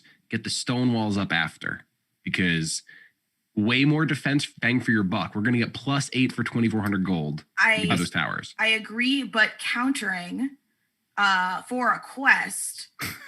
This is it. Oh, quest! I love this is the little like GM panda hands that I've woven in, because Shady's absolutely right in the pure maths.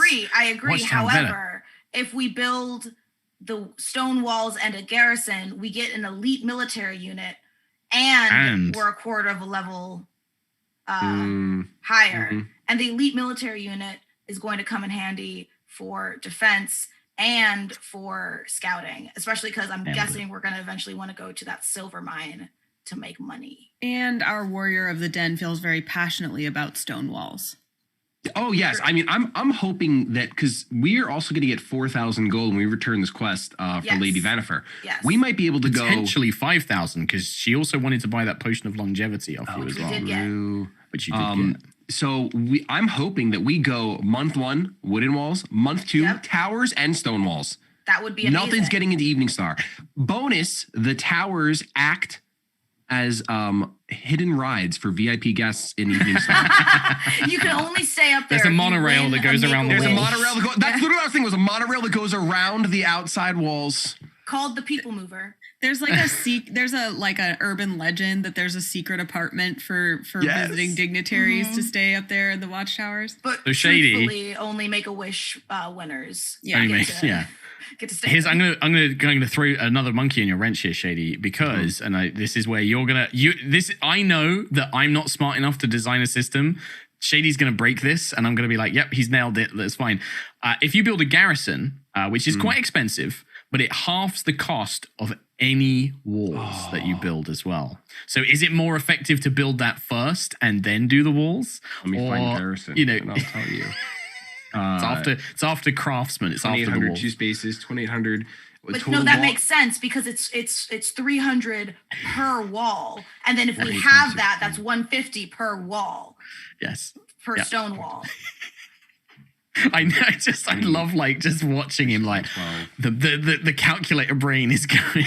So if we're going to ever build a garrison, we have to build it first. If we're ever going to.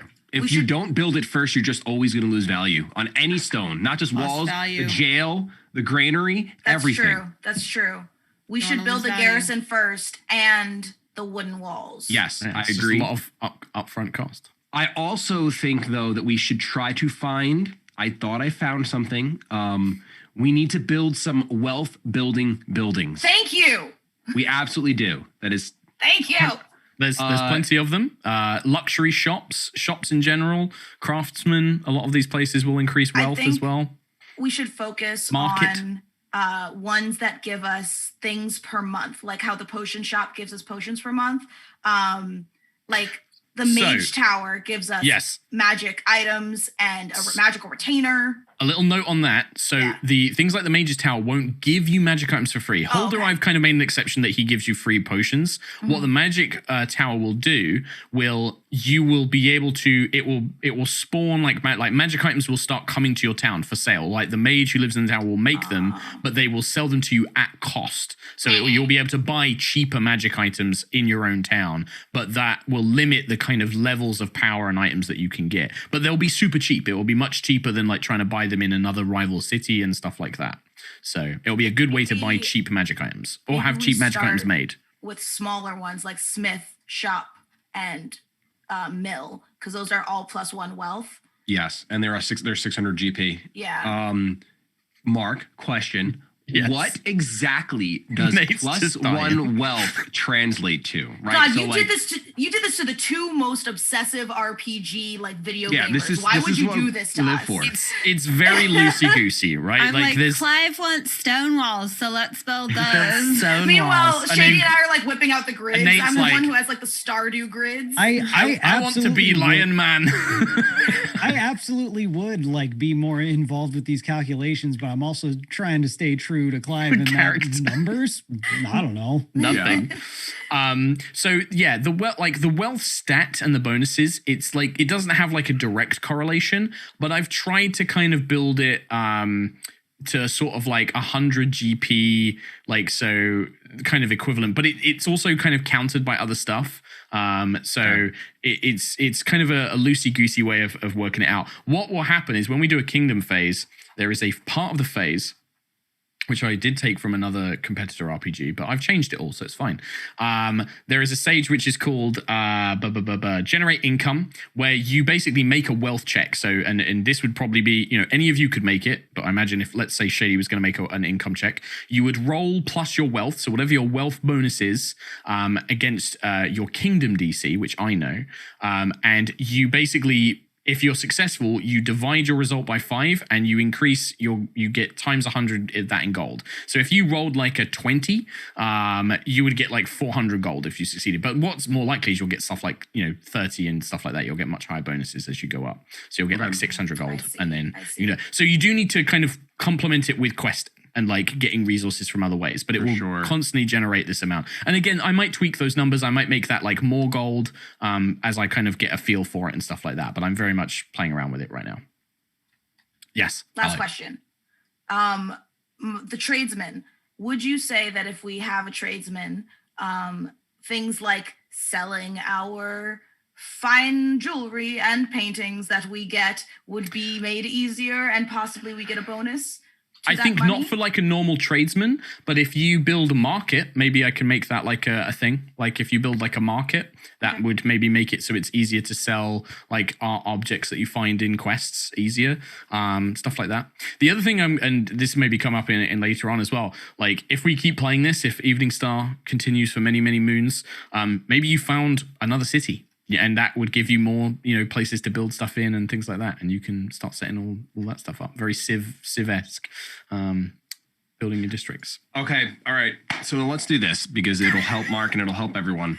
Let's decide what our month 1 building is, and let's do so by assuming we will get at least 4,000 gold from Lady Vanniford during this month. So right now our treasury is 3,450.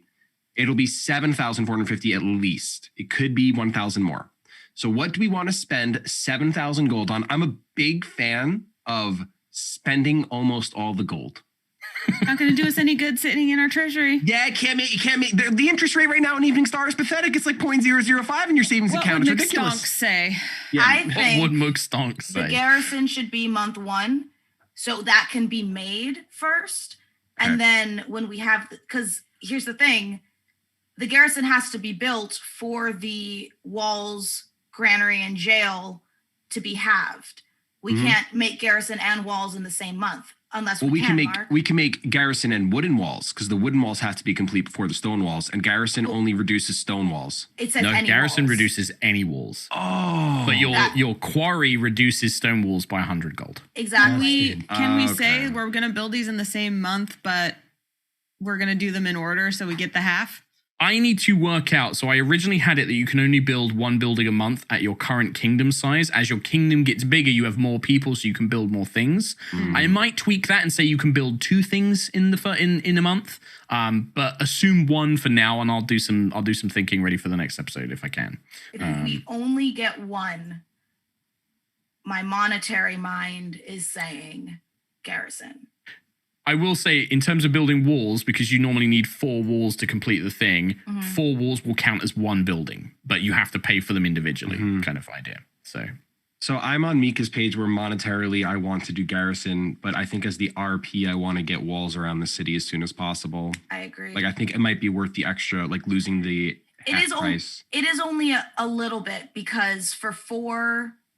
you lose out on some gold. But. For 4 wooden palisades... Oh, no, it's 400 per quarter. Yeah. Fuck. We're basically losing 800 gold by doing it a month early, but I really think that even not just RPing, but I think especially RP, like having the walls up as soon as possible seems like the right thing to do. That's true. You never know what's going to happen, right? Like literally a group of giant spiders could come out of the woods and attack the town. Like when it says in a couple of weeks' time. -1. Does that mean it reduces your unrest by 1? I was like, which I why know. would adding walls it's make like them plus mad? 1. Yeah, Okay. it's like plus 1 basically instead. Yeah, my math that's mind. confusing. That's my fault. That's confusing. No worries. So yeah, I agree with walls. Okay, And if Mark happens to think along the lines of like, I mean, a tower is not really a building. They're putting the walls up anyway. Since there's nothing to reduce the tower prices, I would argue that throwing towers up at the same time is not a bad money move. Like if the contractors were like, we'll give you a package deal since we're already building the walls. I'll tell you what, I'll offer you a devil's bargain because I love that. That's like a favorite RPG term for me. You could probably pressure the people of Eveningstar to work extra hard and build the watchtower, but that could make them. You might need to make a morale check. Like I might make you say, if you can succeed a morale check, you can convince them that this is in their interest and they'll do it. And if you fail, maybe that increases unrest, or maybe they don't do it. Or if you fail really badly, it increases unrest. And they're like, you're trying to force us to work like slave drivers kind of stuff. Counter offer. Our defense Counteroffer. boost is really high right now. Adding watchtowers that only give defense can come after we get the stone walls and get this kingdom quest done. Guys, I can't believe you're not building the Stoling Alley. I put it. I was like, Stoling Alley. Mark, they're gonna be get outta mad here. for Get Stoling outta here, Alley. DM. Mark, Get outta I here. love Stoling, but there's no. Get outta here. If there's no walls, the Stoling Alley is gonna be covered in blood. Mark, blood and spiders. Do you want bloody Stoling? Do you? No one wants bloody Stoling. But I deal with bloody Stoling on a month-by-month basis. I'm 35, trust me. we're gonna put a pin in that. We're gonna put a pin in that. Come just back. put- I don't want to put a pin in that. No, you definitely David trust Pinless. Nate. David You're right. Pinless. Don't Let put it a pin in go. Go down. Let it go down. Drain. But that's just my take on the watchtowers. Only because they only add defense. Let me put it this. Let's put a pin because I've got a vague idea of what you guys want to do now, and I can figure out the rest from this now. Because what I think we'll do is, beginning of next episode, we will do the kingdom turn, which is like rolling some stats and deciding the buildings and paying the money and stuff like that. So that then we can jump into like going to see Lady Vanifer, do some cool RP stuff with that. But also don't forget like the buildings and like constructing the buildings and gathering income, that takes place in an in-game month. So if you guys are like, let's go check out that tower, or we want to go investigate the Feywild stuff in the woods, or we want to, Agnis is like, I want to go and find my druids. I want to go and do like, maybe you guys will want to go off and do, solo things that you want to do. Like we can do those things whilst that month is taking place as well. So you feel free to have a chat like in our Discord and figure out what you want to do and make those plans as well. I'm more than happy for you guys to kind of like take this away and have a think and then come back into it, because it is a lot. There's a lot here. I'll try and share in like all like the details, and if you've got questions, I'll ask it. But there's also going to be a lot of me saying like, oh yeah, that's kind of, that doesn't work. Let me change it and we'll do this instead. But we can do some fun stuff with that. Cool. How's that sound? Great. Epic. Cool. All right. Well, I think we should, it's a little bit early, but I know we've got White Text Friend has got to shoot off and stuff like that. So I think we're going to pretty much kind of wrap things up here, because I've got a good idea of what you want to do. Unless there's any little scenes or anything you guys want to close out on. Now I feel very riled for this. This is very Good good, tell. Mark. Yeah, well, I mean, it's something that I've been thinking about for a while. Like, what do you guys think of like having the little quest cards? Does that like, Love it. I love is that good? I Like, love it gives you that like a so kind of much. like you can see what you're gonna get, and you can clearly see what's kind of like on the It's just on the a docket. bulletin board in my favorite RPG game, and I just get Yeah. to walk up to him and go, boop, boop, boop. Okay, that's cool. I'm glad you like that. And like things like that, I'll try and throw things in randomly, like where it's like, right, Aaron has got a kingdom quest, and it's this, and you need to go and do it. And I'll You try can and come up call with it stuff. Dusk's Clipboard. That's clipboard. But also, if you guys have something that you as your characters like, if Agnes is like, I really want to go and learn more about like the wildfire druids and stuff, we can make that a personal quest. And I've got some stuff. I actually already have some stuff for Agnes and Azara, but I want to talk to you guys maybe off away from the stream, just to check in that it's something you would be interested in doing. But like giving you a very clear, like, if you do this thing, you'll get a cool reward. Like, if you do this, you'll get a level up for the whole party. But it's like going to be a big thing. It's going to be like a, really develop this character element that you want to do and stuff. And then for Clive and Shady, like, have a think, because I feel like I kind of have an idea of what Agnes and Azara could build towards. Like, Agnes could like build towards becoming the next rank of Wildfire Druid. Azara can build her connection with her goddess and things like that. But for you guys, like, I'm not quite sure where you guys want to go. So like, do have a think and let me know of like, man, this is like the next thing I want my character to sort of like evolve into, or like I want to achieve this, and then I can build some stuff stuff into that as well. So let me know. And I know for Clive, like, is just a big, happy-go-lucky lion man, but do let me know. He's got a whole den to take care of. Are you kidding me? Yeah, I might have just evolved them I today. have one question before we end. When we eventually meet a spy master, can her name be Leliana? That's my only, I don't know. There might be some conflict of IP issues there. Maybe. Lillian? Oh, As Lillian. long as Lillian she's works. a ginger and has a purple outfit, and Sure. thank you. Yeah. I'm very interested to see kind of like which NPCs you pick up on and who you want to recruit for things like that. I had some ideas of what you might do, but we'll see how it goes. I want it to be known that I want Araborn to be our diplomat at some point. He's such a Oh my schmoozer, God. and he's You're such right. I think he's perfect to just talk to people. Except we're gonna have to have a conversation. Don't fuck everyone. You can't. Oh no, diplomats, fuck. Like, Of course, like that's the opposite of the advice that we need. Actually, you've seen what it's like at things like the Olympics. Like you get a bunch of people together. that's true. That's true. We need Shady's beat button for y'all. We need Come on, man. I've got one. I just never use it. It's like second language to me. You can't censor me. You can't censor me. I'm British. Thank you. Full circle, Mark. Good job. Full circle. Oh, the With callback that- right at the end. Yeah, with that, thank you so much for joining us for episode 1 here of season 4 of Knights of Eveningstar, our little Kingdom Management in Cormier campaign. Let's do some shout outs, starting with Mica Burton. My name is Mica Burton. You can find me at Mica Burton on Twitter or Instagram, or you can follow my horse Instagram at Mica Strides. I have horse. Weird fucking sentence. I love him. Everything that is coming up that I'm doing is completely NDA. So Anna. You can find me at Anna Prosser all over the internet, including annaprosser.com. If you want to check out my professional stuff or get in touch with me to hire me for things, you are welcome to do that. You can find my dog on Instagram at Happy Niski. And you can find the clothing company that Nate and I run that is inspired by fantasy RPGs and especially Dungeons and Dragons that you can find at cantripbrand.com if you like subtle streetwear that starts a conversation if you're in the know. Shady. Ooh. I like that. Hi, guys. You can find me at ShadyPenguinn most places, Twitter, TikTok, YouTube, Twitch. You can also find me in the middle cover on YouTube from Nate Wants to Battle by Jimmy Eat World, but we did it better. I will tag Nate. Ow. I'm Say that, you have to go. I'm the other person in the Nate Wants to Battle the middle cover with ShadyPenguinn. I'm on Spotify, so go listen to me there. That's all that matters in my life. Mark. That's wow. You can find me. I'm at Sherlock_Hulmes, Sherlock and then Hulmes, but it's like Holmes but with a U instead of an O. You can find me there. The main thing I do is my D&D show, High Rollers D&D, which is our British D&D show. We've been doing it for a long time. I love the show. We're in a very epic high-level campaign at the moment. You should come and watch it. I'm super proud of it, and I want more people to watch it. Come and check that out. You can also follow me on Twitter, Twitch, Instagram, all of that kind of good stuff. You can find me there. And here for Knights of Eveningstar with my dear friends who I've missed. And it's been really great getting back into this. I'm really glad that we're kind of doing more with the kingdom stuff. Like we did like the kind of wacky hijinks with the Candlekeep Mysteries. And we did the sort of like more kind of epic adventuring stuff with the Shadowlands. But I kind of love like the kind of kingdom and like the NPCs like messing around with Baragon and Erez and Aaron. I want to do more of that stuff because I think that's going to be real fun. So. Hell yeah. Ooh, sweet. Nice. Well, thank you very much. Thank you, White Text Friend. And we will see all of you lovely people very, very soon. Take care. Till next time. Mwah. Adios.